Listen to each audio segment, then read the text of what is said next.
शुरुआत तो बिल्कुल नॉर्मल बेबीसिटिंग जॉब जैसी हुई। मैं 17 साल की थी। कॉलेज जाने से पहले थोड़े एक्स्ट्रा पैसे कमाने की कोशिश कर रही थी। हमारे छोटे से टाउन में रहने वाले एक अमीर couple the millers last minute मुझसे कांटेक्ट किया। उन्हें अपने 5 साल के बेटे डैनी के लिए बेबीसिटर की जरूरत थी। मैंने पहले भी बेबीसिटिंग की थी, तो मुझे लगा आसान काम होगा। उन्होंने प्रॉमिस किया कि मिडनाइट तक घर आ जाएंगे और पैसे भी अच्छे दे रहे थे, तो मैं मान गई। मिलर्स का घर बहुत बड़ा था। टाउन के आउटस्कर्ट्स में एक पुरानी विक्टोरियन हवेली। खूबसूरत तो था, पर उसमें एक अजीब सी खाली सी फीलिंग थी जो अक्सर बड़ी हवेलियों में होती है। मिसेस मिलर ने गर्मजोशी से मेरा स्वागत किया, मुझे घर दिखाते हुए डैनी के सोने का रूटीन समझाया। वो बहुत प्यारा लड़का है, पर कभी कभी उसे बुरे सपने आते हैं। अगर वो उठ जाए तो थोड़ी देर उसके पास बैठ जाना, वो वापस सो जाएगा। डैनी बहुत ही प्यारा था, बड़ी बड़ी नीली आंखें और चुपचाप रहने वाला। मिस्टर और मिसेस मिलर के रात को बाहर जाने से पहले वो अपनी मम्मी से चिपक गया। जैसे ही उनके पीछे दरवाजा बैंड हुआ, घर और भी ठंडा लगने लगा। रात शांत शुरू हुई। डैनी और मैंने बोर्ड गेम खेला, फिर सोने से पहले कुछ कार्टून्स देखे। 7 अथे बाजे, मैंने यूज सुलाना दिया, एक कहानी पढ़ी और उसका नाइट लाइट ऑन कर दिया। करीब 10 बाजे मेन सोफा पे फोन स्क्रॉल कर रही थी, तभी ऊपर से एक आवाज आई, एक हल्की सी थुद की आवाज, फिर दरवाजे के खुलने की आवाज। मुझे लगा डैनी उठ गया होगा, तो मैं न्यूज देखने ऊपर गई। उसके बेडरूम का दरवाजा खुला था, हवा से हिल रहा था। लेकिन जब मैंने अंदर झांका तो डैनी अभी भी बिस्तर पे था, ब्लैंकेट के नीचे छुपा हुआ।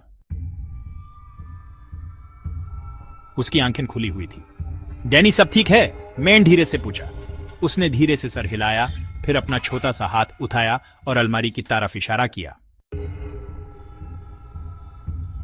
मेरे पेट में दर्द होने लगा। कुछ सुना क्या? मैंने पूछा। डैनी ने फिर से सिर्फ सर हिलाया, उसके होंठ कांप रहे थे। मैंने अलमारी की तरफ मुड़ गई। उसका दरवाजा थोड़ा सा खुला था। अंदर का अंधेरा ज्यादा गहरा लग रहा था। हिम्मत करके मैंने हैंडल पकड़ा और दरवाजा खोल दिया। कुछ नहीं, बस टॉयज और कपड़े साफ साफ रखे हुए। देखो, कुछ नहीं है।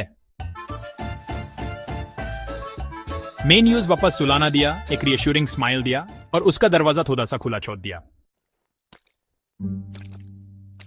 नीचे आके मैंने अपनी स्पाइन में दौड़ रही अजीब सी फीलिंग को भुलाने की कोशिश कर रही थी। घर अलग लग रहा था, भरी जैसे मैं अकेली नहीं हूं। मेन टीवी देख के अपना ध्यान बताया, पर बीच बीच में मुझे ऊपर से हल्की हल्की आवाजें आ रही थी। 11:30 बजे बेबी मॉनिटर में आवाज आई।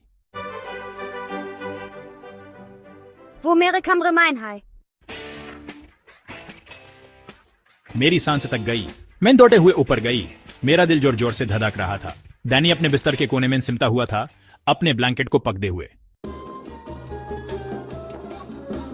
क्या हुआ डैनी? मैं हांफती हुई बोली। उसने फिर से इशारा किया अलमारी की तरफ। जिस तरह से उसने इशारा किया, उसे मेरी रूह कांप गई। इस बार मैंने आगे बढ़ने से पहले हिचकिचाई। मैंने दरवाजा खोला और इस बार वो खाली नहीं था। अंदर एक शक्ल खड़ी थी, लंबी, अजीब सी पतली, खाली आंखें जो नाइट लाइट की हल्की रोशनी में चमक रही थी। उसका मुंह एक अजीब सी मुस्कान में खुला था। मैं चीखी और दरवाजा बैंड कर दिया। डैनी को पकड़कर मैं कमरे से बाहर भागी। मेरे कानों में मेरी धड़कन गूंज रही थी। हम सीढ़ियों से नीचे भागे, जबकि भारी धीरे धीरे कदम पीछे पीछे आ रहे थे। दरवाजा बैंड था। मेरे हाथ लैच पे कांप रहे थे, जबकि सीढ़ियों से एक धीमी हंसी गूंज रही थी। आखिरकार लॉक खुल गया और मैंने दरवाजा खोल दिया। डैनी को गॉडमैन लिए बाहर भाग गई। घर की हेडलाइट्स अंधेरे में चमक रही थी। मिस्टर और मिसेस मिलर ड्राइववे में गाड़ी लगा रहे थे।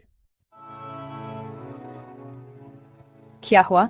उन्होंने मेरा डरा हुआ चेहरा देखा और हमारी तरफ भागे। डैनी को मेरी बाहों से लेते हुए मिसेस मिलर ने पूछा। मैं घर की तरफ इशारा करने के लिए मुड़ी, पर जब मैंने देखा तो दरवाजा खुला था, घर शांत था। मैंने हकलाते हुए समझाने की कोशिश की, पर कुछ भी समझ में नहीं आ रहा था। उन्होंने घर सर्च किया, कुछ नहीं मिला। जबरदस्ती एंट्री का कोई निशान नहीं, कोई फुटप्रिंट्स नहीं, कुछ भी खराब नहीं था। यूज ना ये लोग पसंद नहीं है। वो मेरी आखिरी बेबी सिटिंग जॉब थी। मैन वापस कभी नहीं गई और मिलर्स ने मुझे कभी फोन नहीं किया। पर कभी कभी जब मैन रात को उस घर के पास से गुजारती हूं तो मुझे लगता है कि मैन विंडो में एक परछाई देखती हूं, देख रही है, इंतजार कर रही है कि कोई और बेबी सिटर अंदर आए।